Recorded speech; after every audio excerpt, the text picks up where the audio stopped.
Bueno, tchê, vamos dar pra não tomar, né, tchê?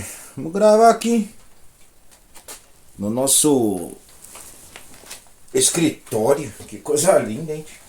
Gravar no nosso escritório, batendo uma aguita lá na rua, né? Deixa eu guardar aqui o meu pito, que não pode se fumar. Não fume, meus amigos. Nossa, é muito gaúcho. Faz mal demais a saúde. Olha só aqui, ó. Tô com a minha chaleira de ferro aqui. Coisa mais linda do mundo, tio. Não chegou ainda aqui as garrafas térmicas. Eita, porquê? Não, de vez em quando a gente tem que usar uma chaleira de ferro para ainda manter a tradição do Rio Grande, né? Mas espero que todos estejam bem aí do outro lado. Eu tava com uma baita saudade, meus amigos, de dar uma proseda com vocês. Eu botei até uma roupa mais bonita, mais ajeitada, né? Chapéuzito, lá fora batendo água na quincha do rancho. Esses frios de outubro, né, tio? Coisa braba. Para falar de um tema hoje, tio, que é um tema ao qual eu não poderia falar como homem. Até mesmo porque a nossa história rio-grandense, a nossa história no contexto de toda a história da humanidade, ela foi 99% praticamente escrita por homens. Agora que nós temos alguns historiadores renomados, agora que nós temos muitas pessoas que fazem a pesquisa sobre o tema a mulher e a sociedade. E eu escolhi para tratar aqui desse tema no nosso canal as heroínas rio-grandenses. Na minha humilde opinião, como pesquisador em história, como historiador, e como assim, ó, um afeito a trazer aqueles esquecidos da história para que todos nós conheçamos. Aqueles que são aqui do Rio Grande do Sul, aqueles que são espalhados por esse Brasil e lá fora, aqueles que são espalhados por todos os quatro costados dessa nossa terra redonda, né, tchê? Porque ela não é plana, né? Vamos se lembrar disso, né, meus amigos? E essas três pessoas que eu vou falar aqui, já talvez vocês entendam o seguinte: eu não vou falar de uma muito famosa na nossa história rio-grandense, que é a Anita Garibaldi. Essa eu vou deixar um pormenor sobre ela em um próximo vídeo, porque eu consegui, através de fontes da Itália, certas descobertas, as quais a gente acaba desmistificando o heroísmo ao qual é retratado por ela. Então, já de antemão, aqueles índios que não gostam muito de que a gente fuja um pouco do padrão da história rio-grandense, não vou falar da Anita Garibaldi. Não é porque ela era de Santa Catarina, não é pela situação dela, é por principalmente o Giuseppe Garibaldi. Literalmente por ele. Mas daí deixamos para outro vídeo falar da Anita Garibaldi. Estas três eu escolhi elas a dedo. Vou deixar para vocês umas dicas literárias aqui. Nativismo, um fenômeno social gaúcho, do Barbosa Lessa. E também uma outra grande heroína dos tempos do Rio Grande do Sul e do Brasil, colônia de Portugal, que é Joana Galvão. Esta aqui nós iremos fazer um vídeo sobre ela, porque ela é desconhecida na história do Rio Grande do Sul, na história do Brasil, pré-independência. E é claro que aqui no nosso canal nós tratamos de histórias não contadas na escola, nós tratamos de assuntos inéditos. É por isso que tu vai dar o teu like, por isso que tu vai dar o teu joinha lá, que é o like, né? É por isso que tu vai te inscrever, tu vai compartilhar com todo mundo. Porque esse índio velho aqui demora às vezes um bom bocado de tempo para preparar um vídeo para vocês. Porque os nossos vídeos são para tu sentar e tu analisar os contextos. Bueno, nós vamos começar com uma estanceira. Uma estanceira muito pouco conhecida na história do Rio Grande. Claro que todas as três que eu vou abordar são pouco conhecidas para aqueles que não estudam a história do Rio Grande. Que é Cecília de Assis Brasil, filha de Joaquim Francisco de Assis Brasil. Ela nasceu em 1889 em Washington, quando Assis Brasil era o embaixador do Brasil lá na capital dos Estados Unidos, da América do Norte. E viveu a maioria de sua vida na as pedras altas na estância que tinha o castelo nos Pampas. E ela tem um porém muito importante, não por ser da elite rio-grandense, mas porque ela quebrou paradigmas no início do século XX, aos quais as mulheres não poderiam quebrar esses paradigmas. Falo aqui como historiador para vocês. Primeiro ponto, mulher não poderia usar calça. A mulher que usasse calça era mal vista na sociedade. Não se poderia usar. Principalmente aqui nesses nossos rincões do sul das Américas. Segundo ponto, mulher não podia montar que nem homem. A mulher tinha o cilim, então ela montava nessa forma assim. E a montada de homem era de perna aberta. Ela não poderia montar de perna aberta jamais. Aquilo faria com que ela ficasse mal vista. Mas por ser Cília de Assis Brasil ser uma mulher da elite, talvez ela quebrou os paradigmas com muito mais facilidade do que as mulheres do povo, assim dizendo. Outro, porém, que ela era poliglota, falava em francês e inglês. Ela era uma dramaturga familiar, porque ela criava peças familiares para a família. E principalmente ela gostava muito de cavalos. Os cavalos que o Assis Brasil criava com muito gosto, que eram os puros sangue ingleses. E é claro, ajudava a cuidar da estância na época de 3.500 hectares que nós tínhamos hoje, que é o município de Pedras Altas, fazia parte de Pinheiro Machado na época. Ou, se não me engano, era Pinheiro Machado ou Rio Grande.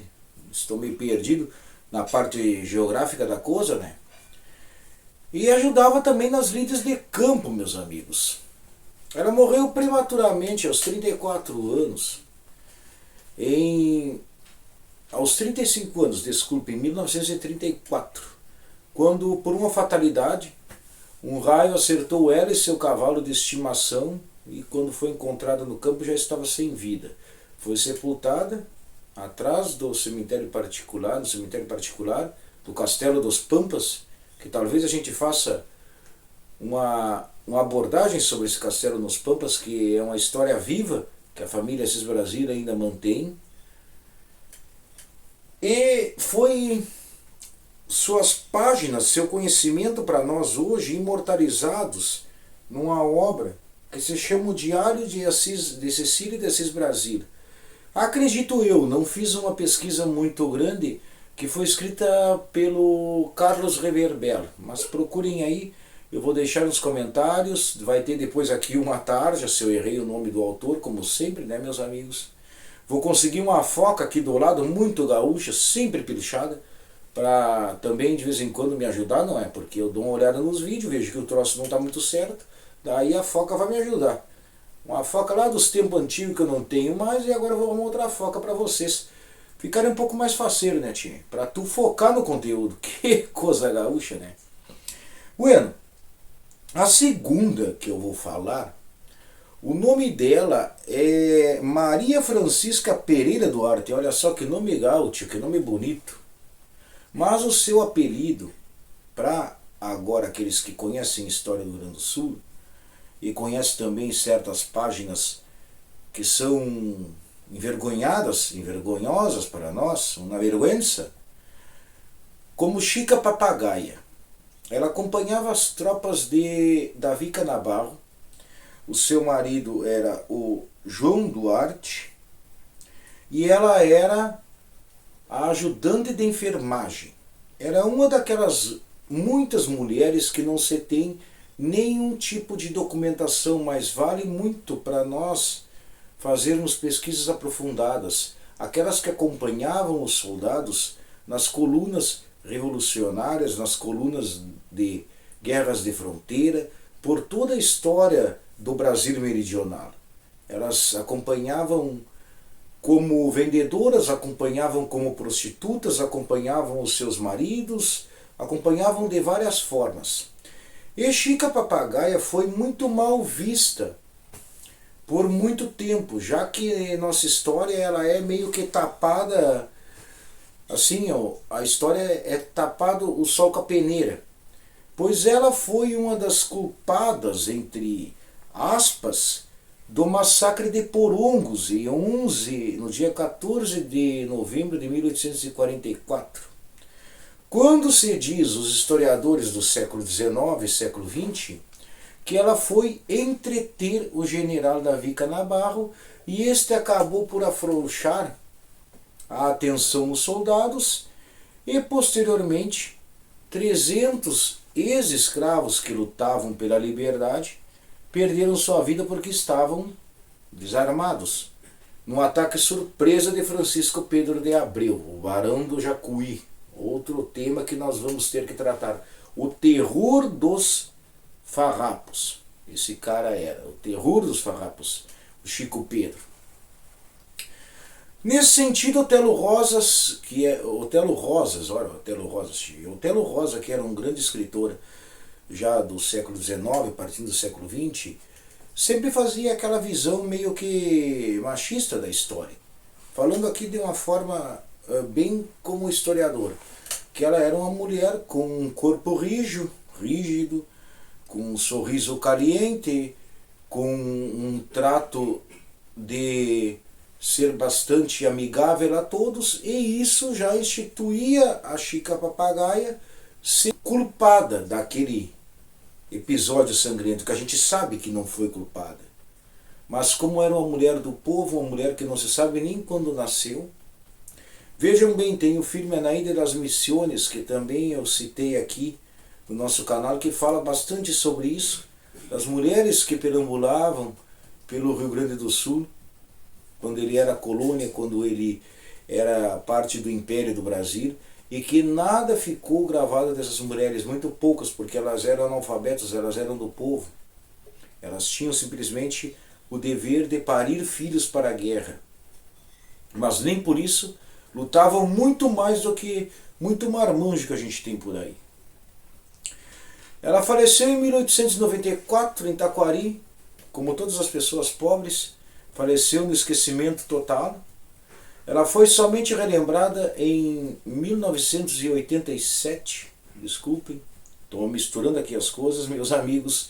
Ela faleceu em 1894, foi relembrada apenas nas páginas de Otelo Rosa, e tudo que nós temos sobre Chica Papagaia é algo ínfimo, que deve ser mais pesquisado para trazer à tona essas verdadeiras heroínas rio-grandenses, frente a um Estado nosso que dá muita luz aos homens, mas as mulheres deveriam ter tanta luz contra os homens. Tchê, estou aqui falando de uma forma bem radical, mas o lenço colorado está no pescoço, né, tchê? Não se pode falar nada de contrário. Se vocês têm a opinião de vocês, por favor, mantenham educação e podemos trocar uma ideia muito gaúcha, muito civilizada aqui, porque ninguém é dono da verdade. Eu trago a vocês pesquisas que faço. E vocês podem somar essas pesquisas com nomes que vocês conhecem. E a última pessoa que eu vou tratar aqui, de uma forma bastante rasa nesse nosso prosear galponeiro que estamos aqui, né, tia? É uma pessoa que é muito difícil de conhecer ela pelo verdadeiro nome. Mas eu vou deixar o nome dela aqui, que é Olmira de Oliveira Leal. Ela nasceu em 1901 e faleceu em 1989, aos 87 anos. Essa eu posso dizer a vocês que bota a Anita Garibaldi no chinelo. Tio. Agora eu vou me correr daqui a facão, né? Mas ela bota a Anita Garibaldi no chinelo. Não vou dizer o nome dela agora como ela era chamada nas tropas. Não vou dizer. Mas era uma mulher pobre, uma mulher lutadora, batalhadora. Ela só foi lembrada 2 anos antes, ou melhor, foi conhecida 2 anos antes de sua morte, em 1987. Se vocês notarem, por isso que eu errei os nomes lá, nas datas da Chica Papagaia para Olmira Leal. E o nome dela, conhecido, muito famosa, é Cabo Toco, pela sua baixa estatura. Ela era enfermeira das tropas da Brigada Militar. Ela lutou em 3 revoluções, em 23, em 24 e em 26. Ela era atiradora profissional e também uma espiã. Tchê, isso aí daria um filme assim, ó, que Hollywood só não nos descobriu aqui. E não descobriu nossas figuras lindas e maravilhosas que estão esquecidas pela história. Esquecidas literalmente. Cabo Toco, certa vez, soube do seu pai que o general Zeca Neto, que nós temos aqui também um vídeo sobre o Condor dos Tapes, ele é uma figura muito conhecida aqui em nossa região. Isso está em trabalhos acadêmicos, isso aí não é conversa fiada, meus amigos. Eu não vou estar botando minha mão no fogo sem saber o que eu falo, né, Che? Ela descobriu que o Zeca Neto tinha um caso com a mãe dela, através do seu pai. Teve um caso anterior ao nascimento dela, ou posterior ao nascimento dela. Isso aí são lendas que surgem em torno da pessoa. E ela foi como espiã nas tropas de Zeca Neto. Porventura, quer dizer assim, ó, por uma fatalidade, ela foi descoberta nas tropas de Zeca Neto, sendo a espiã dos legalistas que era a Brigada Militar. Num desses mistérios da vida, Zeca Neto, ao olhar para ela, saber a história dela sendo filha de quem é, poupou a vida dela. Daí a gente não pode mais imaginar ou dizer que é o disque-disque. Mas literalmente isso aí é uma das grandes lendas que circulam essa pessoa mais que especial. Ela viveu após as revoluções por toda a sua vida em Cachoeira do Sul, grande parte dela. Ficou viúva em 1952, num casamento rápido. Ficou recebendo uma pensão miserável, trabalhava com as carretas de boi do marido que tinha deixado dela, fazendo fretes. Ao final de sua vida, praticamente, através de uma pesquisa muito grandiosa de dois autores nativistas, compositores, eles escreveram uma música sobre ela e ela foi homenageada. Aqui na quinta vigília do Canto Gaúcho de Cachoeira do Sul. E ela vivia até esse momento, 87, 88, já com a idade bem avançada, fazendo frete de charrete ou então de carroça, numa das vilas pobres de Cachoeira do Sul. Que não me recordo e não também vem ao caso aqui. Procure saber quem foi Cabo Toco. É uma pessoa que deve ser bastante também pesquisada, pois, como eu falei, na minha opinião, é uma das únicas heroínas rio-grandenses que nós temos. E ela sempre dormia, como contava, com seu 38 embaixo do travesseiro, caso saltasse uma nova reboldosa. Entre 88 e 89, já quase no seu fim de vida, morreu num asilo para idosos, né? Numa casa de repouso, que a gente chama hoje, e creio estar sepultado em Cachoeira do Sul. São nomes que talvez vocês não tinham ouvido falar, porque o espectro de Anita Garibaldi, ela abafa essas verdadeiras heroínas.